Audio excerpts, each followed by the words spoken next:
Mommy, who did you go to the amusement park with? The catalyst for all this was Grace's innocent question. What are you talking about? This thing shows the places you've been, right? It says, amusement park. 7-year-old Grace pointed at the car navigation system's history with a puzzled expression. When did she learn how to operate it?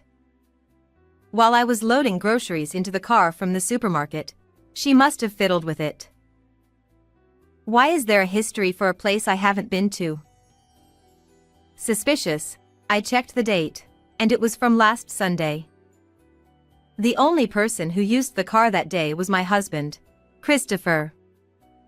He had said he was going for a business golf outing with his boss. Did he go to the amusement park with a friend? But if that were the case, there'd be no need to hide it. Could he be having an affair? I frowned, lost in thought. Mommy, what's wrong? You look scared. Are you okay? It's fine. Sorry. I must have accidentally set something. No one went to the amusement park. Really?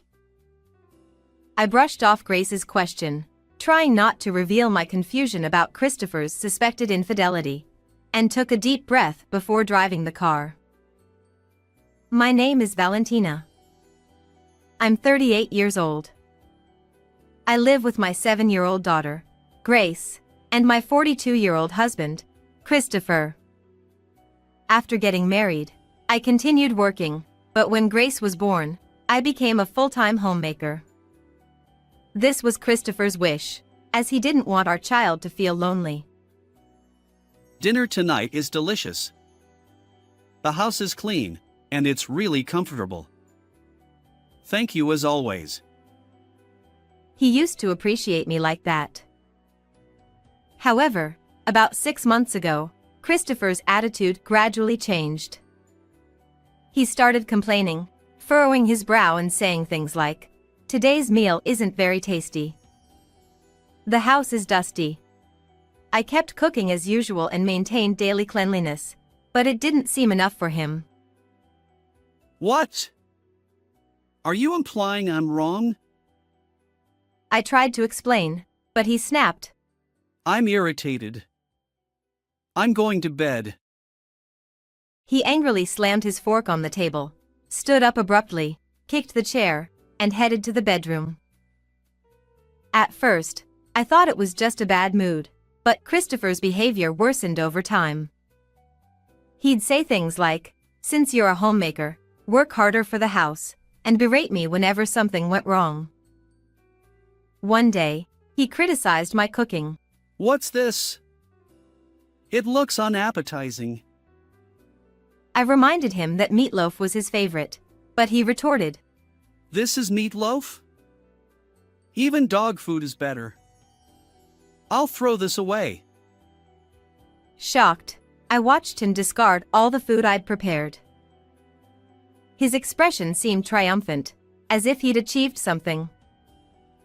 You make garbage despite being a homemaker. Learn to cook better after this lesson, He said. Frustrated, I fought back tears and escaped to the bathroom, determined not to cry in defeat. Mommy, are you okay? Did you fight with Dad? It seemed that our conversation reached Grace, who had already finished dinner and returned to her room. As I walked down the hallway, Grace peeked out from her room, looking concerned. It's just that I made a mistake. Everything's fine.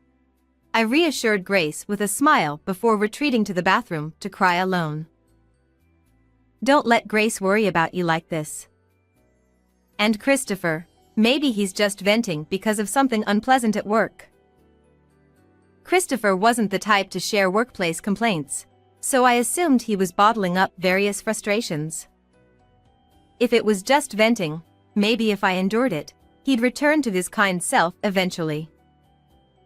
However, contrary to my feelings, Christopher's behavior worsened. He said, I sold about half of your coats and clothes. I was taken aback. Why? Because there wasn't enough space for my clothes.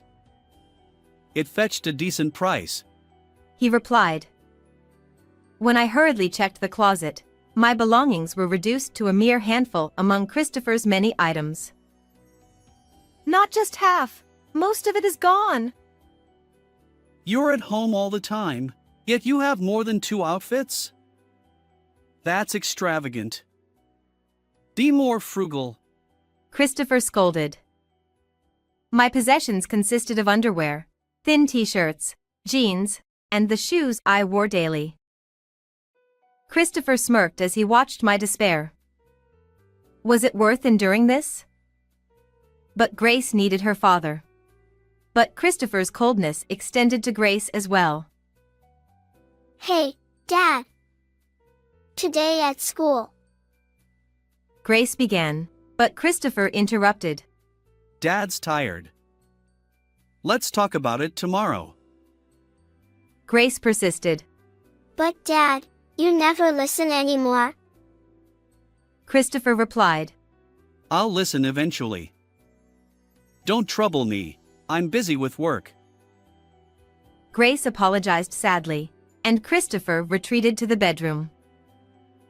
This cycle repeated day after day. Being cold even to Grace. But Grace loves her dad so much.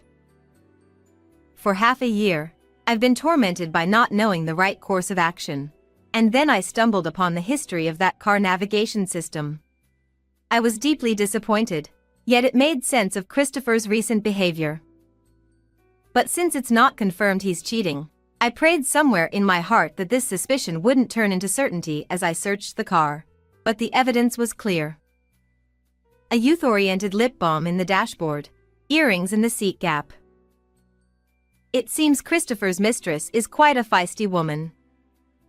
Leaving such evidence seems intentional, as if she's picking a fight with me. I immediately confronted Christopher with these proofs. These were in the car, I said. So what? He glanced at the evidence and blatantly looked away, then began to fidget, touching his ear and neck. Whose are these? It's not mine or Grace's. The youth-oriented lip balm and earrings? I don't know. Grace must have picked them up somewhere. That can't be true. What? You're saying I'm cheating? Isn't that the case? With all this evidence? When I pressed the evidence on him, Christopher threw it at me with all his might. The earrings and lip balm hit my chest and rolled onto the floor. This is your fabrication. It's not evidence. You're a good-for-nothing housewife, and you dare to suspect your husband and do this. Shame on you. Christopher shouted this with his eyes wide open and breathing heavily. The more desperately Christopher ranted, the more undeniable the affair became. He's just upset about being caught and looking bad publicly. Being stingy, he wouldn't want to pay for Grace's child support if it came to divorce. I'm irritated. I'm going to sleep. Without admitting to the affair, Christopher stormed off to the bedroom with an angry face. I've reached my limit. But is it okay to divorce like this? This alone isn't solid proof. And what about Grace? I don't want to do anything that would make Grace sad. Even in this situation, I was troubled. But no matter how much I thought, I couldn't find an answer. I sighed deeply and gently placed the earrings and lip balm in a drawer, locking it so they wouldn't be thrown away. A few days later, something happened that finally forced me to make a decision. That day, I woke up feeling unwell and stayed in bed. Since I confronted Christopher about the affair, he had been distant, responding with a disinterested "oh, okay" when I mentioned my illness. When Christopher peeked into the bedroom, I foolishly thought he was concerned about my health. I have some urgent work. going to the office, he said abruptly, attempting to close the door. I have a fever. Can you take me to the hospital? I managed to grab his arm, weak from the fever. What do I care about your health? You can't even manage it properly. You're a failure as a wife. Christopher said coldly, then forcefully pushed me away. Ouch! He ignored me, shut the door, and left. This treatment was beyond cruel. Frustrated and sad, I fought back tears. Suppressing my emotions, I picked up my phone. Why would he wear cologne to the office? When I clung to Christopher, I noticed a faint scent of perfume. It clicked, the real reason behind his actions. Trusting my instincts, I called the office, timing it for when Christopher would likely be there. As expected, I got the answer I anticipated. This is Christopher's wife. May I speak to him? Huh? I'm the only one working overtime today. The male employee replied, sounding genuinely puzzled. His response didn't sound like a lie. Filled with anger, I realized Christopher was lying to meet his mistress, even though his suffering wife needed him. Who's really failing here? This despicable man is unfit to be a husband. It's clear this isn't good for Grace either. At that moment, my doubts vanished. I resolved to divorce Christopher and deliver thorough consequences. A week later, I left Grace at my parents' house and called the mistress over by email when Christopher was at home. I got her contact from Christopher's smartphone. Her name is Natalia. After exchanging a few emails, I found out she was 27 years old. She's the kind of woman who leaves evidence on purpose, so she responded to my call without hesitation. About 5 minutes past the time I had set, the intercom rang. Could you answer the intercom? Huh? You go. It's someone who has a deeper connection with you. To me? Look, this person. When he looked at the intercom screen, there was a young woman, fiddling with her long hair in annoyance. Christopher's face was a masterpiece when he saw the woman on the screen. His eyes darted around, and he gasped like a fish out of water. What? Why? How come? He rushed to the front door in a panic. Soon after, I could hear Christopher and Natalia arguing at the entrance. I peeked out from the living room to see what was happening. Leave. No. I'm going to give your wife a piece of my mind. Let me in. Don't joke around. Keep it down. It's a nuisance to the neighbors, so please come in quickly. When I said that, Christopher reluctantly let Natalia into the house, concerned about the eyes around us. What's the big idea calling me out of the blue, you old hag? Natalia came without a hint of remorse. A woman who leaves that much evidence in a car wouldn't come modestly, would she? I wasn't fazed because I knew Natalia was brazen.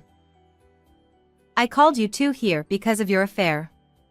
As soon as I said that, Christopher turned pale, while Natalia remained nonchalant.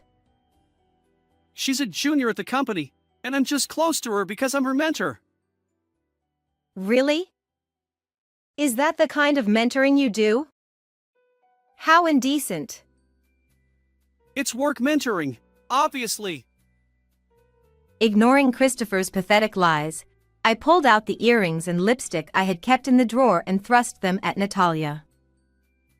These are yours, aren't they? Oh, you noticed my little parting gift. So it was on purpose. I wanted to make you aware of my existence and make you jealous. Your husband has been neglecting you and Grace to have fun with a young, Fresh woman. Really? You have some nerve. Natalia laughed at me mockingly, with a look of composure. I was utterly disgusted by her attitude. No! She's just making things up. That's not Natalia's. Come on, Chris. There's no need to be scared of such an old hag. Just shut up. There's plenty of other evidence, you know? What? As I laid out the evidence, Christopher's expression grew increasingly anxious, and he began to sweat profusely from his forehead. First, there's this hotel point card that was in your wallet. Ew. Snooping through Chris's wallet is the worst. Natalia exclaimed dramatically next to Christopher, but I continued without paying her any mind. This is the hotel receipt. And it seems Natalia is quite foolish. Huh?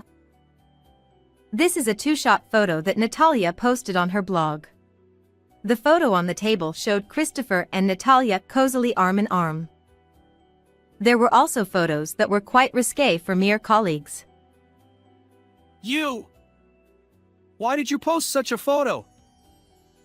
You are going to marry me, right? So there's no problem. So you said that. No! That's right. Chris promised to divorce that rotten vegetable of a woman and marry me. Natalia said this proudly, snorting through her nose and showing me a smug face. Next to her, Christopher was holding his head as if it was the end of the world, seemingly oblivious to his surroundings. You're a wrinkled old hag who's lost her feminine charm. Can you not interfere with the pure love between me and Chris? What's pure about cheating? Chris and I are destined for each other. It was just bad timing when we met. If that's the case, he should divorce me first, before dating. We were bound by such a strong bond that we couldn't wait. Natalia was confident throughout. She believed without a doubt that she was Christopher's true love and shamelessly spouted embarrassing words one after another. If you're bound by such a strong bond, is it okay to slack off at work and talk about love? You know about that too? Did you think you could enjoy yourself at a hotel with this woman during work hours? I had all this investigated using my savings from when I was single, hiring a detective agency. When I presented that evidence, Christopher finally collapsed to his knees, muttering an inaudible. Ugh. I've already consulted a lawyer, so I'll be claiming $30,000 in damages for infidelity from each of you. Huh? There's no way I can pay that. She showed a panicked expression and threw her lipstick at me, but I easily brushed it aside. I have already contacted Christopher's parents and Natalia's parents about this matter. No way. You've even contacted both parents? Is this a lie? Even to our parents? There's no way you talk to Mom and Dad. Also, we've reported to the company that you two were going to hotels during work hours. You told the company too? If they find out, we could get pay cuts or even get fired. You're going this far. But that's not all. We're also claiming $80,000 in child support for Grace from you. When did you become so heartless? You're not the Valentina I know. Up until now, I had been obedient to Christopher, so he probably never expected me to corner him so ruthlessly. He looked at me as if seeing a stranger for the first time. Nothing has changed about me. It's you who has changed, isn't it? What? He sighed again, defeated. Meanwhile, Natalia seemed dissatisfied. I don't care if I get fired. Chris and I are starting a new life together. Please. Forgive me. Christopher clung to me, desperate and apologetic. Huh? Chris, what are you saying? I don't want a divorce. I don't intend to start a new life with you. What? You promised to leave the old hag and marry me. That was just to create a certain atmosphere. I never planned to divorce Valentina. You said you'd sacrifice meals and clothes for me. That it was fun. Wasn't it all about wanting a divorce? It's just that seeing Valentina's distressed face became strangely enjoyable. I thought you'd always be obedient and never mention divorce. Unbelievable. From the start, you never intended to marry me. You're the worst. Can I marry a foolish woman who posts two-shot photos online while keeping our affair a secret? What's that? So cruel. Natalia looked crestfallen. Please, Valentina. I promise never to cheat again. Can't you overlook this? He grabbed my arm, clinging to me. It was the opposite of when I stopped him from leaving during my illness. You're unfit as a husband and a father. There's no choice but divorce. We're still a couple. If a husband apologizes this much, it should touch your heart. But soon we won't be a couple anymore, and I see no sign of remorse. It's divorce, no questions asked. I stood my ground, and Christopher finally gave up, releasing my arm. His face had aged dramatically in just a few hours. I handed him the divorce papers I had prepared in advance. Grace's belongings are already at my parents' house. I'll be staying there, so fill out the divorce papers and have your lawyer contact me. I have no business here anymore. I have no lingering feelings for Christopher. Next to the divorce papers, I placed a lawyer's business card and walked toward the door. This is too much. Why do you look like a victim? Give me back my life. You traitor. Ah!